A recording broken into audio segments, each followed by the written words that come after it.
Les filles, je crois qu'il faut vraiment qu'on parle de l'impudicité. Ah oui, c'est une bonne chose. L'impudicité, c'est une œuvre de la chair qu'il faut fuir. En plus, dans 1 Corinthiens 6, verset 18, le Seigneur nous dit « Fuyez l'impudicité, quelque autre péché qu'un homme commet. Ce péché est hors du corps, mais celui qui se livre à l'impudicité pêche contre son propre corps. Ne savez-vous pas que votre corps est le temple du Saint-Esprit qui est en vous et que vous avez reçu de Dieu et que vous ne vous appartenez point à vous-même. » Le Seigneur, il nous demande de fuir l'impudicité, comme Joseph, il a fui devant la femme de Potiphar.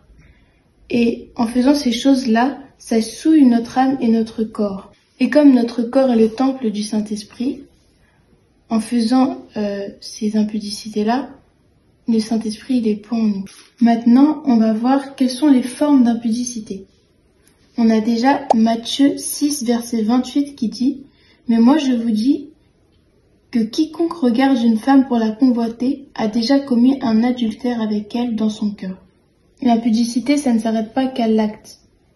Il y a aussi les regards, les flirts, les touchés, toutes ces choses-là, le Seigneur, il n'en veut pas.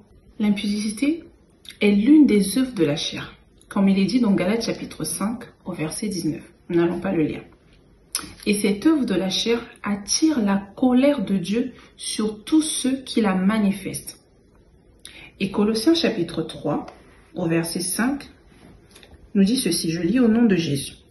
Faites donc mourir les membres qui sont sur la terre, l'impudicité, l'impureté, les passions, les mauvais désirs et la cupidité qui est une idolâtrie.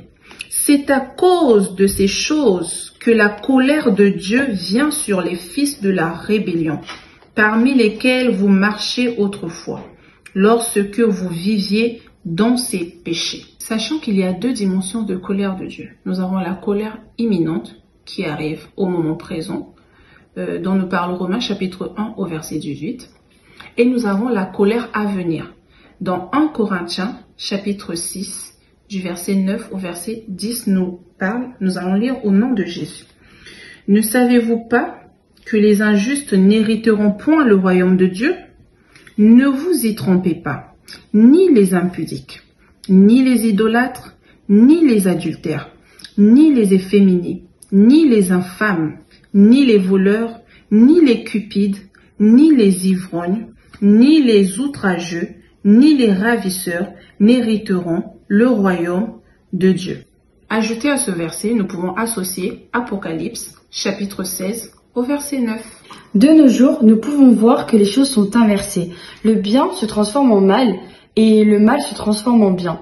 Ce verset reflète clairement l'inversement des choses, le désordre. Comme on peut le voir de nos jours avec l'impudicité, il y a vraiment un désordre qui règne parce que justement, comme le dit la parole de Dieu, mon peuple périt par manque de connaissance. Ils n'ont pas la connaissance de ce que c'est réellement l'impudicité, comme l'ont dit mes sœurs juste avant. Nous vous exhortons donc à fuir l'impudicité et à laisser les désirs de votre chair pour laisser la place aux désirs de Dieu.